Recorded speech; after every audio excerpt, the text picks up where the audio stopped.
Hello दोस्तों, welcome है आपका हमारे यूट्यूब चैनल में। Pensioners, family pensioners as well as कर्मचारियों के लिए मैं 5 बड़े अपडेट लेकर आया हूँ। बहुत ही महत्वपूर्ण या बोल सकते हैं बहुत ही सब्सटेंशियल इंपॉर्टेंट अपडेट्स हैं।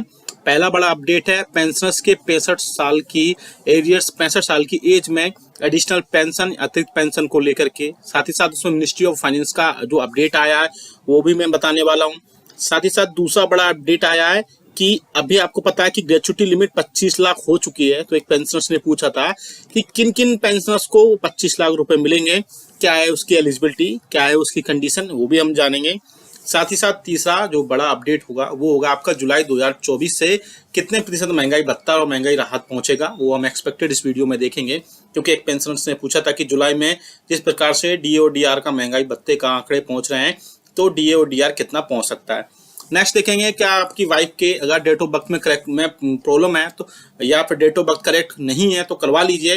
अदरवाइज आपकी फैमिली पेंशन और एडिशनल पेंशन में क्या क्या अपडेट्स होंगे वो भी मैं बताऊंगा। साथ ही साथ आपको 3 मंथ्स का डीए और डीआर का एरियर्स कैसे मिलेगा वो भी मैं अपडेट इस वीडियो के जरिए आपको दूंगा। इसके अलावा और भी कई आपकी पेंशन और सैलरी से रिलेटेड अपडेट्स है वो भी हम इस वीडियो में देखेंगे, इसलिए इस वीडियो को पूरा लास्ट तक देखिएगा।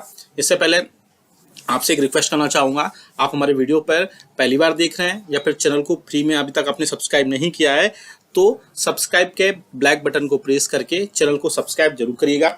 साथ ही साथ आप हमारे वीडियोस की लेटेस्ट इन्फॉर्मेशन के लिए घंटे के निशान को प्रेस जरूर करेगा, तभी आपके पास हमारी वीडियोस की लेटेस्ट इन्फॉर्मेशन या बोल सकते हैं कि लेटेस्ट अपडेट्स आ पाएंगी और आप हमारे वीडियोस पे इसी तरीके से आगे भी कंटिन्यू वॉच कर पाएंगे। चलिए बिल्कुल जल्दी से लेकर चलते हैं आपको पहली बड़ी खबर पर। जैसा कि आपको पता है कि अभी कुछ दिन पहले कर्मचारियों पेंशनर्स के एसोसिएशंस ने या बोल सकते हैं कि यूनियंस ने सरकार को एक लेटर लिखा था और बहुत ही इंपॉर्टेंट वो लेटर था। लेटर की कॉपी मैं आपको डिस्क्रिप्शन बॉक्स में डाल दूंगा जहां से आप उसको डाउनलोड कर पाएंगे। और उसमें लिखा था कि मिनिस्ट्री ऑफ फाइनेंस जो है क्या एडिशनल पेंशन का इंतजार कर रहे हैं पेंशनर्स के लिए और फैमिली पेंशनर्स के लिए जो 65 ईयर्स से हो सकती है, उससे रिलेटेड क्या सरकार जो है 65 ईयर में उनकी बढ़ोतरी करनी चाहिए। बेसिकली वो माजरा क्या बता दूं कि बहुत सारे वीडियोस और आर्टिकल्स हैं एडिशनल पेंशन पर लिखे गए हैं जिनमें बोला गया है कि 65 ईयर की सर्विस पूरी होने पर, आपने भी ऐसे आर्टिकल्स या वीडियोस देखे होंगे यूट्यूब पर या न्यूज़पेपर्स में या प्रिंट मीडिया में, जहां पर ऐसे वीडियोस वायरल हो रहे थे जहां पर लोग बोल रहे थे कि 65 साल की सर्विस में 5%, 70 साल की सर्विस पूरी होने पर 10%, 75 साल की सर्विस होने पर 15% की एडिशनल पेंशन देने सरकार जा रही है। और आपको पता है कि 80 साल की पूरी सर्विस पूरी करने पर पहले से ही 7 CPC में यानी कि 7वें वेतन आयोग में पहले से 20% एक्स्ट्रा पेंशन का जो प्रावधान पहले से ही दिया गया है। लेकिन सबसे बड़ी बात ये थी कि 80 साल की सर्विस पूरी होने के पहले यानी कि 79 ईयर्स की पूरी सर्विस पूरी बाद क्या उनको एडिशनल पेंशन दिया जाएगा। उसी के रिलेटेड एक मिनिस्ट्री ऑफ फाइनेंस से भी एक लेटर लिखा गया था जिसमें कर्मचारियों और पेंशनर्स की यूनियंस और फेडरेशन ने सरकार से बोला था कि सरकार जो है मिनिस्ट्री ऑफ फाइनेंस को लेटर में लिखा गया था और बोला था कि सरकार जो है कर्मचारियों और पेंशनर्स की ये जो न्यूज़ चैनल्स वाले या फिर बोल सकते हैं यूट्यूब चैनल्स में ये बता रहे हैं कि ऐसी पेंशन होने वाला है, बेसिकली ऐसा नहीं है। ये सिर्फ और सिर्फ प्रपोजल एक भेजा गया था मिनिस्ट्री ऑफ फाइनेंस को यूनियंस की तरफ से कि वो 65 साल, 70 और 75 साल में 5% का जो है एडिशनल पेंशन सरकार उनको प्रोवाइड कराए जिससे उनको थोड़ी राहत मिल सके। हालांकि इसमें मिनिस्ट्री ऑफ फाइनेंस ने क्लियरली बोल दिया था कि मैटर अंडर कंसिडरेशन है, आगे इसमें कुछ ना कुछ अपडेट आएगा तो वो आपको जरूर बता दें। हालांकि फिलहाल जो है 7वें वेतन आयोग के रिकॉर्डिंग या 7वें वेतन आयोग के अकॉर्डिंग अभी आपको एडिशनल पेंशन 80 वर्ष से ऊपर ही मिलेगा, उससे नीचे का देने का प्रावधान नहीं है। लेकिन अगर इसमें बढ़ोतरी हो जाती है तो, और मेरे हिसाब से बढ़ोतरी होनी भी चाहिए। आप क्या समझते हैं, क्या सोचते हैं एडिशनल पेंशन को लेकर के, कमेंट बॉक्स में जरूर बताएगा कि आपके हिसाब से एडिशनल पेंशन किस एज से स्टार्ट होनी चाहिए। क्योंकि अभी 80 वर्ष का रूल्स है, 80 वर्ष के बाद ही आपको एडिशनल पेंशन प्रोवाइड होती है। आप हमें कमेंट बॉक्स में कमेंट करके जरूर बताएगा। अब बात लेकर चलते हैं कि ग्रेच्युटी लिमिट को लेकर के। एक पेंशनर्स का कमेंट आया था कि उनकी ग्रेच्युटी लिमिट कब दी जाएगी। तो बेसिकली आप सभी को पता है जब डीए और डीआर में 46% से 50% हुआ, यानी 4% एडिशनल पेंशन की उसमें बढ़ोतरी हुई, तो 20 लाख से बढ़ा करके 25 लाख रुपए ग्रेजुएटी लिमिट को मैक्सिमम ग्रेजुएटी लिमिट कर दी गई। लेकिन इसको फायदा किसको मिलेगा? तो बहुत सारे पेंशन बोल रहा है जो हम पहले रिटायरमेंट हो गए तो उनको भी मिलेगा। नहीं, ऐसा नहीं है।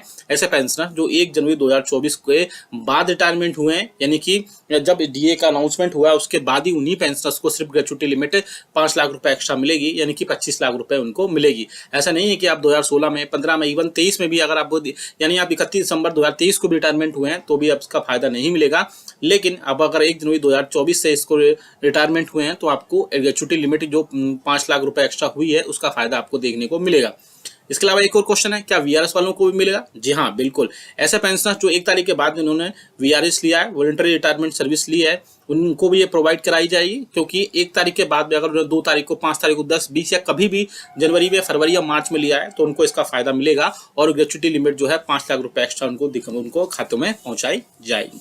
नेक्स्ट बड़ी खबर की तरफ लेकर चलते हैं, जो कि आ रही है कि जुलाई 2024 में डीए और डीआर कितने प्रतिशत पहुंच सकता है। तो आप सभी को पता है कि डीए और डीआर ऐसे वर्क नहीं करता है किसी के बोलने से, किसी के कुछ कहने से। डीओ डीआर का एक डेटा होता है जिसे all India consumer price index का बोलते हैं, और वो हर मंथ की लास्ट वर्किंग डे को ही पब्लिश किया जाता है, और उसी के बाद से उसमें बढ़ोतरी होती है और बहुत सारी चीजें उसमें अपडेट होती है। उसमें ऐसा नहीं है कि डी और डीआर अपने हिसाब से कुछ भी कर दे या कोई उसमें कम ज्यादा कर दे। वो डेटा फिक्स होता है, all India consumer price index का कैलकुलेटर पुट अप करने के बाद ही उसमें सारी चीजें होंगी।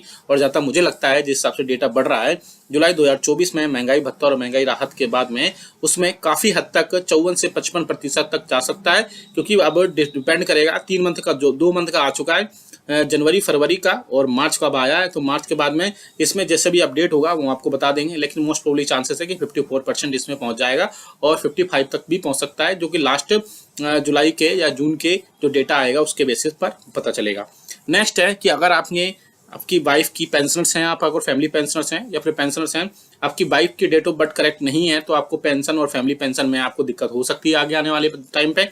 या फिर एडिशनल पेंशन जो आपको 80 वर्ष के बाद मिलेगी उसमें आपको दिक्कत हो सकती है, क्योंकि एक कमेंट आया था मेरे पास में कि उनकी वाइफ है या उनके स्पाउस जो भी है, चाहे हस्बैंड है, उनकी अगर डेट ऑफ बर्थ करेक्ट नहीं है तो उसमें डेट ऑफ बर्थ आप करेक्ट करा लीजिए, चाहे स्पर्श पर हो, चाहे नॉर्मल आप पेंशनर्स हो, फैमिली पेंशन हो, या फिर एडिशनल पेंशन लेने में आपको बहुत ज़्यादा प्रॉब्लम जो उसमें इकट्ठा हो सकती है। और प्रॉब्लम से आपको कोप अप करने के लिए सबसे बड़ी बात है कि आप अपनी जो भी आपकी पेंशन स्लिप में आपके नॉमिनीज हैं वो आप उनकी डेट ऑफ बर्थ और बाकी सारे जो भी उनकी इन्फॉर्मेशन है वो करेक्ट करा लीजिए। अदरवाइज सारी चीज़ें, चाहे फैमिली पेंशन हो या एडिशनल पेंशन हो या जो भी आपको इसमें पेंशनर्स बेनिफिट्स मिलते हैं, उसमें आपको प्रॉब्लम्स हो सकती है। लास्ट खबर की तरफ लेकर चलते हैं, जो कि आ रही है डी और डीआर को लेकर के। इस बार पेंशनर्स बहुत ज़्यादा परेशान रहे, बहुत ज़्यादा पैनिक रहे उनकी पेंशन में खातों में आने से रिलेटेड। उसके लिए मैंने 2 रास्ते बताए उनको कि आप अपने रिकॉर्ड ऑफिस में जाकर के पता करिए, या फिर आप अपना बैंक स्टेटमेंट निकालिए, उसके बेसिस पर भी आपको पता चल जाएगा कि क्या है सारी चीज़ें। लेकिन इसके बाद भी बहुत सारे पेंशनर्स की पेंशन 5 तारीख तक उनकी अपडेट हुई। साथ ही साथ मुझे लगता है जिस प्रकार कमेंट्स पेंशनर्स ने कमेंट्स किए मेरे वीडियोस पे, बहुत कमेंट्स आए, इसमें समझ लीजिए कि 100 कमेंट्स कम से कम ऐसे आए जिसमें पेंशनर्स ने बोला उनकी बढ़ी हुई पेंशन उनके खातों में नहीं आई, यानी कि 3 मंथ का उनको एरियर मिलेगा डीआर का, क्योंकि अब उनको 46% ही अगर उनको डीआर मिला है तो अब आपको जनवरी, फरवरी, मार्च 3 मंथ का डीए का एरियर्स मिलेगा, डीआर का एरियर्स मिलेगा। साथ ही साथ आपको नेक्स्ट मंथ से यानी अप्रैल मंथ की पेंशन में आपको ये सारी चीजें आपको देखने को वहां पर मिलेंगी। लेकिन अभी भी अगर आपको कोई डाउट है तो आप कमेंट बॉक्स में कमेंट करिएगा। जितने भी कमेंट्स आए थे पेंशन से रिलेटेड मैंने सभी को सेपरेट रिप्लाई दिया। साथ ही साथ उनको नेक्स्ट वीडियोस में भी उनके जो भी प्रॉब्लम्स है उनको लेकर के मैं आया, और आज भी कई सारे पेंशनर्स के डाउट्स थे वो भी क्लियर किए। इसलिए आपको अगर अपनी पेंशन या किसी भी तरीके से कोई जो समस्या है उसको आप अगर समस्या है तो आप हमें कमेंट बॉक्स में कमेंट करिएगा, हम नेक्स्ट वीडियो में उसको लेकर आएंगे या कमेंट बॉक्स में उनको रिप्लाई करने की पूरी कोशिश करेंगे, क्योंकि हमारा मकसद है कि आपको सही से टाइम पर और सारी चीजें सही से मिलें, आपके बेनिफिट्स मिलें, आपकी पेंशन मिले और आपको कोई भी परेशानी ना हो, घर बैठे ही आपकी सारी समस्या सॉल्व हो जाए। ये वीडियो अच्छा लगा तो लाइक करिएगा, साथ ही साथ कमेंट करिएगा, और आप किस कैटेगरी के पेंशन है ये भी आप कमेंट कर सकते हैं कि आप डिफेंस के हैं, सिविलियन हैं, पोस्ट ऑफिस हैं, रेलवे हैं, स्टेट पेंशनर्स हैं, या आप कोई भी पेंशनर्स हैं, आप या इवन आप एम्प्लॉइज भी हैं, आप जो भी हैं, जहां से भी आप कमेंट बॉक्स में लिखिएगा। जैसे सपोज कोई अगर सिकंदराबाद से है तो आप लिख सकते हैं आप अपना नाम और आप अपना डेजिग्नेशन और सिकंदराबाद लिख सकते हैं, जिससे कि आपको